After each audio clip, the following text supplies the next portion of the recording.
Alors, dans cet exemple, on va déterminer le centre d'inertie d'un triangle. On va dessiner d'abord le triangle, OXY.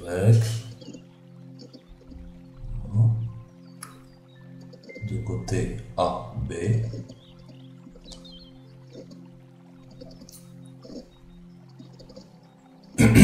Ensuite, je prends un élément ds infiniment petit appartenant à la surface du triangle.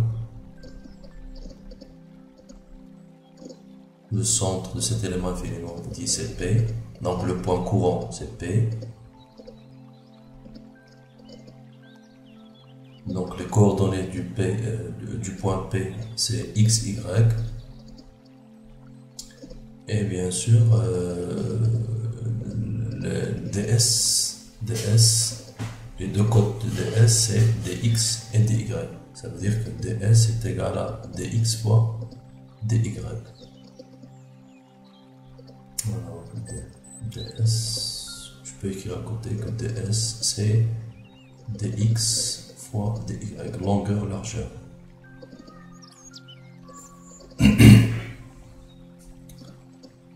La formule du centre d'inertie est OG est égal à 1 sur M, masse totale, triangle, double intégrale, puisque c'est une surface, de OP dm.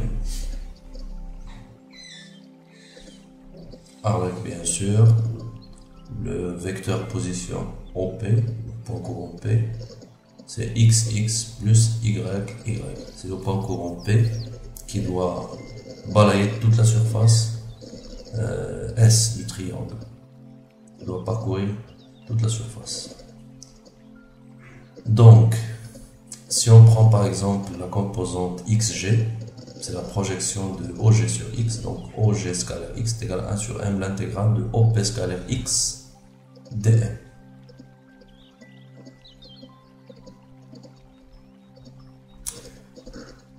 OP scalaire X peut être remplacé, donc 1 sur M, double intégrale, de OP scalaire X qui est égal à tout simplement X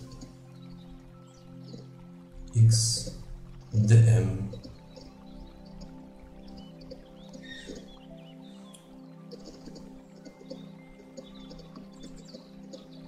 Après, je peux faire intervenir la notion de la masse surfacique. Donc lambda masse surfacique est égale à la masse totale sur la surface totale. Donc la masse totale c'est M, la surface totale c'est A fois B sur 2, celle d'un triangle, qui est égale aussi à la masse infiniment petite divisée par la surface infiniment petite. Alors comme ça je peux définir une relation entre dm et ds. Donc implique que dm est égal tout simplement à lambda ds. Avec bien sûr ds c'est dx dy. Donc dans la formule, xg est égal à 1 sur m, l'intégrale de x, je remplace dm par lambda ds, est égal, je peux faire sortir lambda puisque c'est une constante, donc lambda sur m, lambda c'est la masse surfacique, donc constante, une caractéristique propre aux matériaux et aux métal, donc lambda sur m, x, je remplace ds par dx dy. Alors là, il faut faire attention. Les variables x, y ne sont pas indépendantes. Donc je ne peux pas varier x sans varier y, ni varier y sans varier x. Donc xg est égal.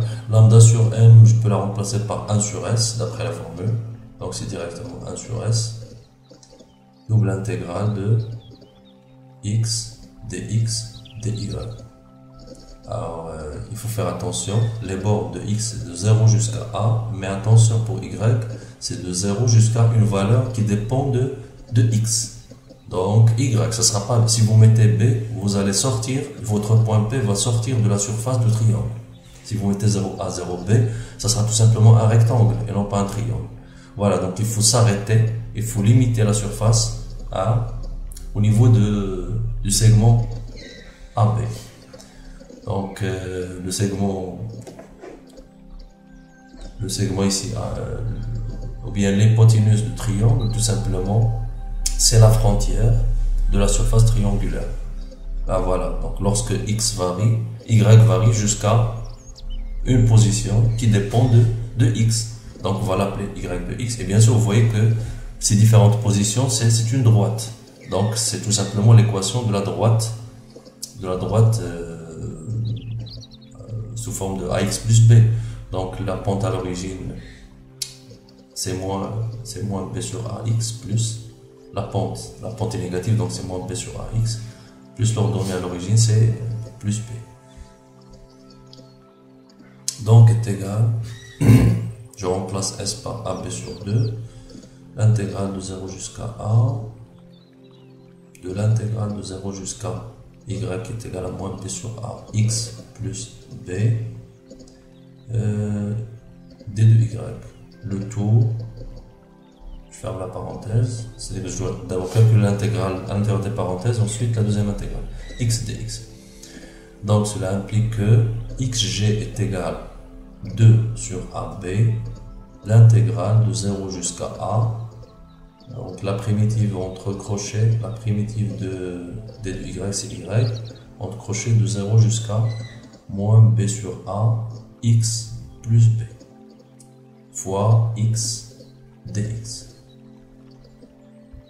Donc je remplace 2 sur AB, l'intégrale de 0 jusqu'à A, je remplace y par sa valeur, donc c'est moins B sur A, x plus B, x dx. Ensuite,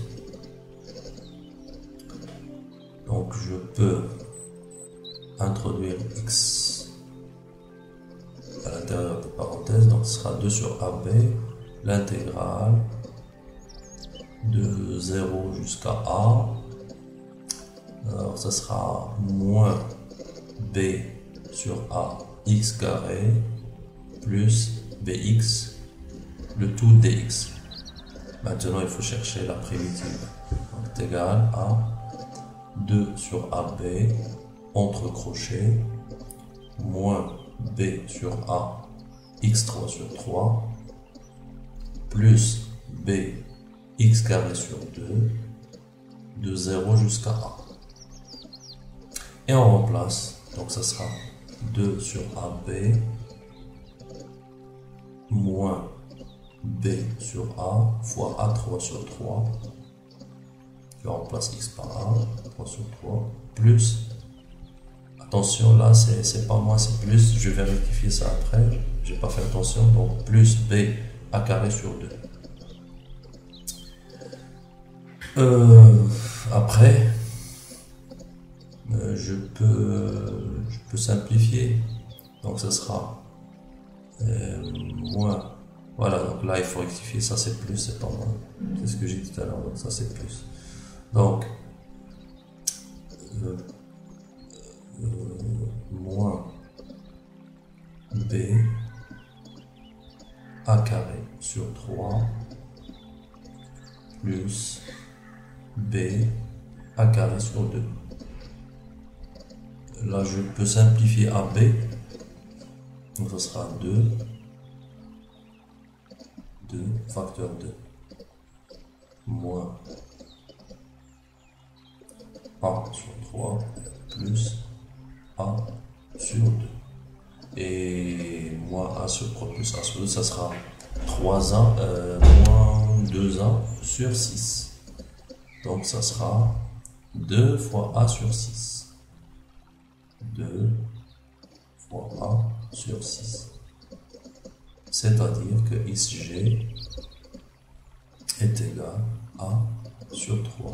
Donc la position de son d'inertie suivant X c'est A sur 2. De même, pour YG, c'est exactement la même chose.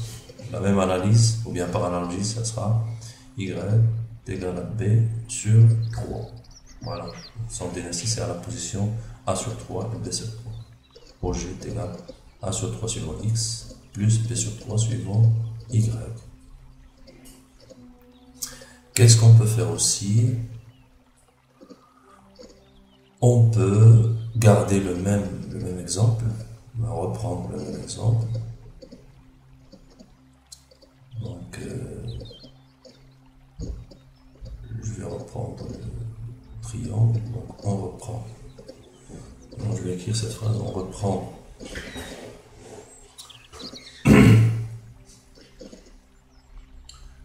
le même triangle dans le même exemple. Le triangle pour montrer, par exemple, que la surface S est égale à AB sur 2. Donc on va démontrer ça en utilisant la définition.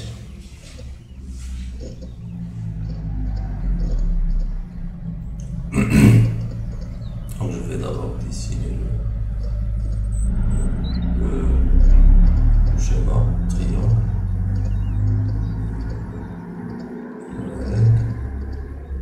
X, Y,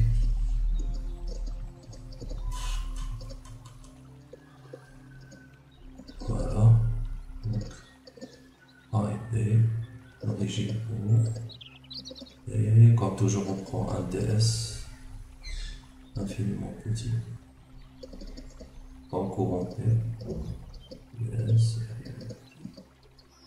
donc coordonnées X, Y, et bien sûr ds est égal à dx fois dy. Je ne peux pas le dessiner dedans, donc je vais le mettre à côté. Donc dx, dy, comme tout à l'heure.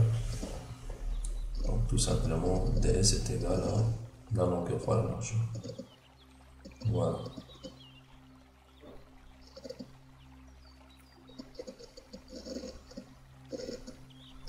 Donc, on a la surface égale, par définition, c'est l'intégrale, c'est la somme de tous les ds, donc l'intégrale de ds, c'est aussi l'intégrale de dx, dy. Alors, comme tout à l'heure, je sais que les deux variables ne sont pas indépendantes, donc je dois intégrer suivant y, et le résultat sera injecté dans l'intégrale suivant x. Donc, l'intégrale de 0 jusqu'à y de dy, ensuite injecté dans la deuxième intégrale. Donc 0a, je remplace, ça sera y de 0 jusqu'à y, y fonction de x bien sûr, le tout fois dx. C'est égal 0a, je remplace y, on a dit que c'est, on l'a déjà défini dans le premier exemple. Oui, donc je reprends l'exemple, c'est l'équation de cette droite. Donc on a dit que c'est moins P sur A, X plus B. Donc l'équation d'une droite sous forme de AX plus B. Donc moins P sur A. Donc je remplace, c'est l'intégrale de 0 jusqu'à A, moins P sur A. X plus B, le tout fois dx. Ensuite, je vais chercher la primitive, moins P sur A, x carré sur 2, plus bx, de 0 jusqu'à A. Je remplace x par A, d'abord, on sera moins B A carré sur 2A, plus BA. Qui est égal à donc moins b a carré, donc je peux simplifier le a, donc ça sera moins ba sur 2 plus ba, donc ça sera ba sur 2 ou bien ab sur 2. Donc la surface, effectivement la surface est égale à ab sur 2, c'est un résultat bien sûr que vous connaissez, mais là on l'a démontré en utilisant la définition de la surface, somme de tous les éléments ds. Voilà. Alors, qu'est-ce qu'on peut faire aussi sur ce même triangle? On peut le faire en utilisant une autre méthode. Donc, regarde toujours le même exemple. Je peux le faire y de x, c'est une fonction f de x. Alors je peux calculer la surface du triangle tout simplement en calculant la surface, l'aire sous la fonction f de x. Donc l'aire sous la fonction f de x, tout simplement, c'est la surface du triangle. Donc là, c'est une deuxième méthode pour calculer la surface du triangle. Donc l'aire sous f de x, sous la fonction f de x, sous la fonction f de x, est égal à l'intégrale de 0 jusqu'à 1 de f de x dx.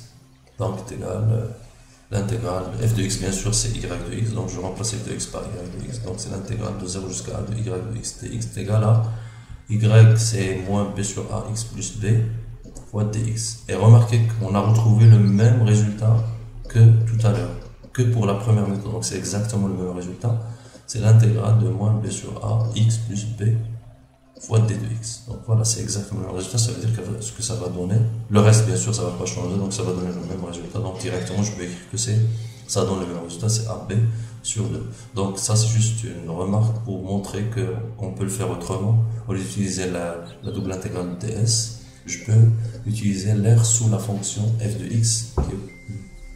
Voilà. Voilà, je peux faire aussi autre chose. Je peux appliquer le théorème de Gülden, ou bien utiliser le théorème de Gülden pour déterminer, par exemple, la surface latérale d'un cône, en utilisant le principe de Gülden, surface latérale d'un cône. En utilisant toujours le même exemple, c'est-à-dire le même triangle, latéral d'un cône. Alors dans ce cas-là, le cône aura comme rayon petit a, le rayon ça sera petit a, c'est-à-dire le rayon de base, et la hauteur ça sera petit b, hauteur petit b. Donc vous pouvez imaginer qu'est-ce qu'il faut faire pour transformer mon triangle à un cône. Donc je vais d'abord le transformer en utilisant, je ne vais pas utiliser le triangle, mais l'hypoténuse du triangle. Donc ça veut dire une courbe. Donc la droite, tout à l'heure, la droite ax plus b, la droite qui est égale à moins b sur ax plus b. Si j'entraîne ce segment bleu, si je l'entraîne en rotation autour de l'axe des y, Gülden dit que dans ce cas-là, vous pouvez construire ou bien déduire un cône, il balaye un cône dans l'espace, un cône de surface latérale égale, la surface latérale de ce cône est égale au périmètre, donc la surface, ce sera un cône bien sûr, est égal au périmètre de son centre d'inertie de pi rg fois la longueur de la courbe. La longueur de la courbe ici, c'est la distance bleue, c'est la distance AB. Donc, à condition bien sûr que cette courbe ne coupe pas l'axe de rotation. Bien, effectivement, la courbe ici, bleue, ne coupe pas l'axe Y, autour duquel je vais faire la rotation. Donc, la position de RG, on l'a déjà déterminé tout à l'heure. Donc, projection RG, c'est la projection orthogonale. H, c'est la projection orthogonale du point G sur cet axe. Et HG, tout simplement, égal à RG. Donc, je vais l'appeler RG. Donc, la surface latérale déduite par rotation de 2π, c'est-à-dire en faisant un tour complet. Voilà, je peux déduire la forme suivante. Ce qu'on obtient après avoir effectué une rotation, c'est la forme suivante. Un cône, tout simplement, un cône, en 3D bien sûr, de hauteur, la hauteur de ce cône, ça va pas, c'est toujours petit b, ça va pas changer, donc la hauteur h c'est petit b, et son rayon de base c'est tout simplement petit a. Donc d'après le premier théorème de Gülden, cette surface latérale est égale à 2π RG. Alors RG égale à quoi ici? On l'a déjà déterminé dans la partie précédente, c'est tout simplement un tiers de A. Donc c'est A sur 3, donc je le remplace par A sur 3. Et bien sûr la longueur de la courbe, c'est A carré plus B carré racine carrée. Puisque c'est un triangle droit, donc c'est racine carrée de A carré plus B carré. Et voilà la détermination. Voilà, on a déterminé la surface latérale d'un cône à partir d'un triangle. On peut utiliser aussi ce même triangle pour déterminer. Alors, on garde le même triangle, mais cette fois on prendra la surface du triangle pour déterminer cette fois le volume du cône. On peut, alors je vais écrire la phrase, on peut chercher aussi le volume du cône à cône toujours du cône décrit par rotation autour des grèves bien sûr. De quoi? Rotation de cette surface, de la surface triangulaire, de la surface du triangle. Triangulaire.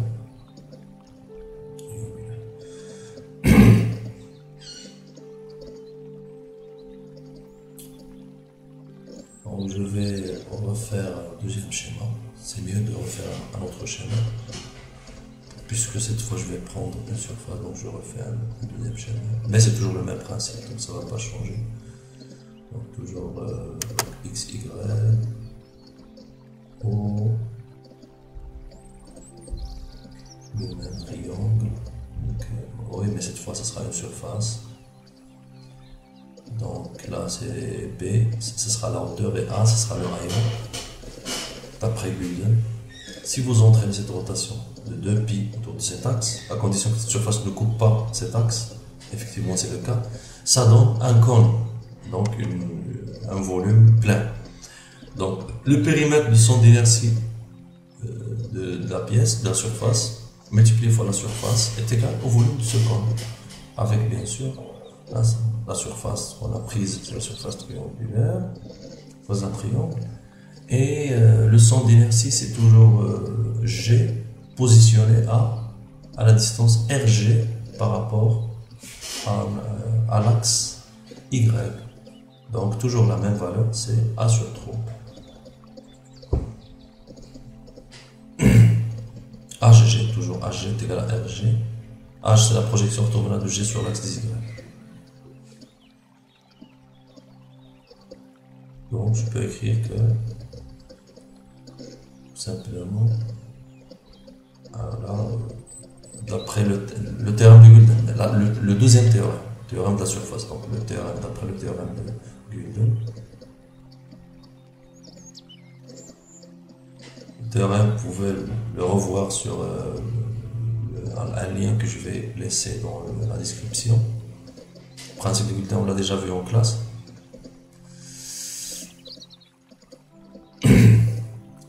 Donc le volume de ce cône est égal à 2π RGCA sur 3 multiplié fois la surface. Cette surface, c'est la surface d'un triangle, donc ce sera 1π sur 2, donc est égal à... Je peux simplifier le 2, donc ce sera pi A carré B. Attention, je crois que j'ai oublié le 3. Je vais l'ajouter après. J'ai oublié le 3, donc ce sera pi A carré B sur 3. Bien sûr, avec A, c'est le rayon de cône, et B, c'est la hauteur du cône.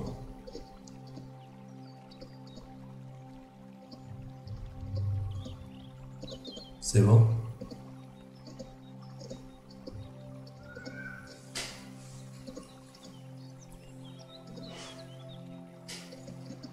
Je peux noter par exemple le rayon grand R et la hauteur c'est grand H, et là j'applique la formule. Donc ça sera, voilà le 3 que j'ai oublié tout à l'heure.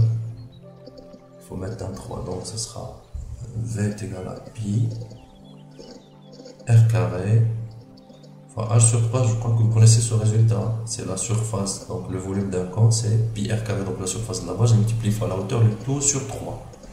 Et voilà, donc à partir d'un triangle, on a fait beaucoup de choses. On a utilisé le théorème de Gulden, premier théorème, deuxième théorème. On a déterminé la surface Là, avant de terminer, je peux vous dessiner ce triangle, ou bien ce cône, pardon, ce cône.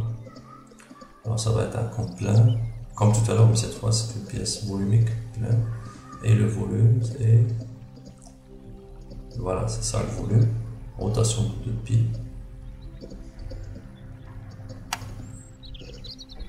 Et là, on a dit que ça c'est la hauteur, c'est petit b, bien h. Là, c'est le rayon. Le rayon R, c'est petit a. Donc, sur un même exemple, on a déterminé la surface et le centre d'inertie d'un triangle et on a appliqué les deux théorèmes de Guth.